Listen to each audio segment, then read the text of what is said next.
Here's a quick practice tip for you. When you're rehearsing your presentations, go big. What do I mean by this?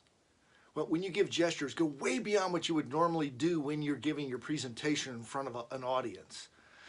With your voice, go way above or way below what you'll do.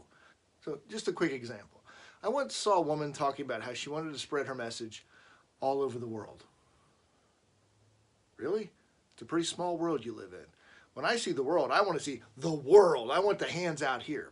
So when you practice, remember, you're by yourself. Even if you're recording it like I'm doing, but you don't have to share it on YouTube like I'm doing, go really big and get your body used to going way out beyond what it will actually do when you're on stage.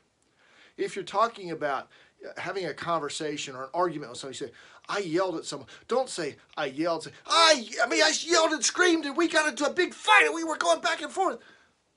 Or when you whisper, go really low, almost to the point where nobody can hear you. Now, why do I suggest this? Because there's something in sports called muscle memory. When somebody is developing a golf swing, when they do the same repetition over and over, their muscles get used to that motion. If somebody is throwing a football over and over again, they get used to the same motion. The same is true with your body. If you're trying to convey points with your body, your face, your tone of voice, you've got to get it used to it in rehearsals.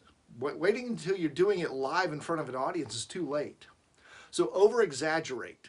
The reason I say over-exaggerate is your body will naturally pull into a more comfortable place when you're in front of the audience. So for example, with the woman who wanted to spread her message all over the world, we had her go, her hands way out here. Now, is she going to do that in reality? No. When she's in front of the audience, she'll say, I want to spread my message all over the world. More natural, wider hands. I feel like she's really talking about the world. If you're portraying an argument, yell and scream as loud as you can within reason, and you don't disturb people and scare them to death in the other room. But when you do that in the speech itself, you'll bring it back to a more natural place, but it will still be louder. I've heard people talk about an argument and say, well, I was really upset with my dad and I yelled at him. Really? You didn't live in the same kind of house I did.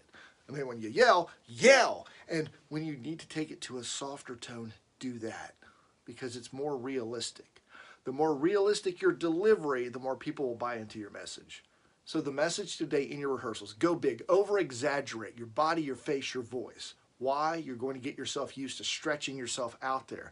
You will still be yourself in front of the audience, but it will be in a way that's more realistic and portrays the scenes and the conversations that you're trying to relive for them. Talk to you in our next Daily Dose of Public Speaking Wisdom.